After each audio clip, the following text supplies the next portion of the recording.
Hello bachcho, let's read this question. So the question says, given direction is, each of this question contains two statements, adjacents and regions. Okay, each of this question also has four alternative choices, only one of which is the correct answer. You have to select one of the codes A, B, C, D given below. Okay, A में लिखा है adjacent is correct and region is correct and region is the correct explanation of the adjacent. B में given है adjacent is correct and region is correct, but region is not the correct explanation of the adjacent. सी में given है adjacent is correct and reason is incorrect. D में given है adjacent is incorrect and reason is correct. Okay, तो देखिए question के adjacents में क्या लिखा है. adjacent में लिखा है when the number of turns in a coil is doubled, coefficient of self inductance of the coil becomes 4 times. Okay, and the given reason is this is because L is proportional to the n square. L के आपके n square के proportional है. Okay, तो देखिए बच्चों इस question का की कॉन्सेप्ट आप क्या लिख सकते हैं. The key concept of this question, देखिए ये क्वेश्चन आपका सेल्फ इंडक्टेंस पर बेस्ड है. किस पर? सेल्फ इंडक्टेंस पे. ओके, क्वेश्चन है बोला देखिए कोएफिशिएंट ऑफ सेल्फ इंडक्टेंस, तो हम लिख सकते हैं the key concept of this question is our self inductance. क्या लिख सकते हैं? Self inductance will be the key concept of this question. Okay, तो चलिए बच्चों अब हम इस क्वेश्चन को स्टार्ट करते हैं.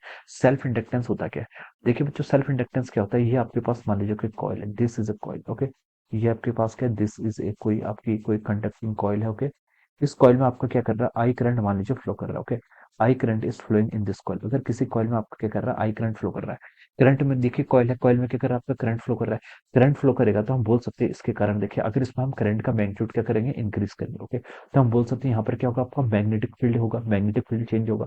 इन करंट इंक्रीज करेंगे तो मैग्नेटिक फील्ड चेंज होगा, उसके कारण क्या होगा, मैग्नेटिक फ्लक्स क्या होगा, जनरेट होगा. क्या होगा आपका, मैग्नेटिक फ्लक्स जनरेट होगा. ओके, तो हम बोल सकते हैं देखिए ड्यू टू दिस करंट, इसी करंट इस कॉइल में देखिए जो करंट आई करंट फ्लो कर रही है, इसी के कारण क्या हो रहा है, इसमें आपका मैग्नेटिक फ्लक्स आ रहा है. क्या आ रहा है आपका, मैग्नेटिक फ्लक्स आ रहा है. ओके, अगर हम इस कॉइल से जो आपका करंट पास हो रहा है इसके मैग्नीट्यूड को इंक्रीज या डिक्रीज करते हैं, उससे क्या होता है आपके यहाँ पर फ्लक्स इंड्यूस हो रहा है सेल इसी कॉइल के अंदर. ओके, तो हम बोल सकते हैं देखिए जो भी आप फ्लक्स इंड्यूस हो रहा है, this induced flux is proportional to the current I which is flowing through the current through the coil itself. Okay, तो फ्लक्स इज प्रोपोर्शनल टू क्या हो जाएगा, आई हो जाएगा.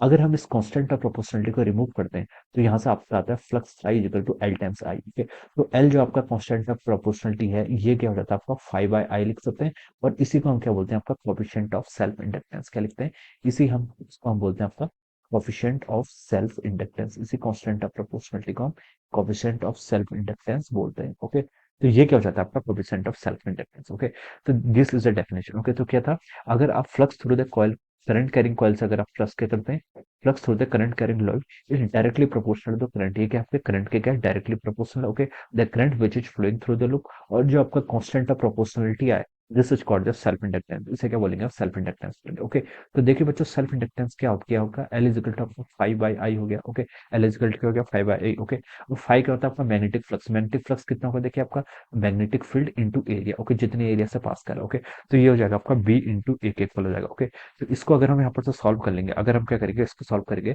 तो इस पूरी टर्म की वैल्यू पुट करेंगे तो यहाँ से जो आपके सेल्फ इंडक्टेंस यानी कि एल की वैल्यू आती है, एल की वैल्यू आती है आपके देखिए mu naught N square into area into length. Okay, this is the value, ये क्या हो जाता है आपका, this is the value of our self inductance. ये आपकी सेल्फ इंडक्टेंस की वैल्यू हो जाती है. ओके, यहाँ पर स्मॉल एन के, स्मॉल एन है आपका number of turns per unit length. क्या आपका स्मॉल एन को हम यहाँ पर डिनोट करते हैं, आपका कैपिटल एन होता है आपका number of turns, small N is the per unit length. Okay, तो ये हो जाता है स्मॉल एन आपका क्या है, number of turns per unit length, capital N क्या आपका total number of turns. Okay, तो हम इसको ऐसे डिफाइन कर सकते हैं या फिर हम लिख सकते हैं देखिए mu naught N square, N square को हम यहाँ से क्या लिख सकते हैं देखिए एन का स्क्वायर डिवाइडेड बाय एल का स्क्वायर इंटू ए इंटू एल. ओके, तो इसको अगर हम सॉल्व कर लेंगे तो इसको हम, ये हो जाएगा आपका new naught N square A divided by L. Okay, तो ये आपका क्या हो जाएगा, this is our coefficient of self inductance. Okay, ये आपका सेल्फ इंडक्टेंस का क्या गया, आपका कोएफिशिएंट आ गया. ओके, तो ये आपका फार्मूला हो जाएगा.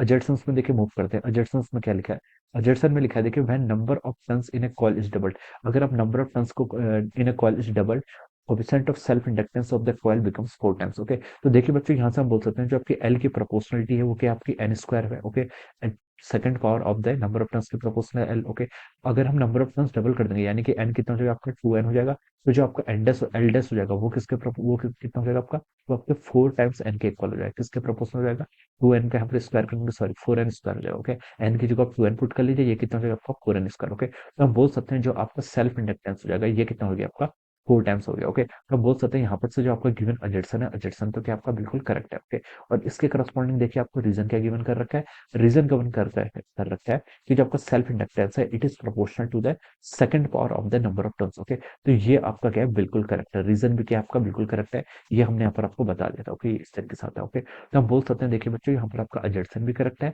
और क्या आपका रीजन भी करेक्ट है।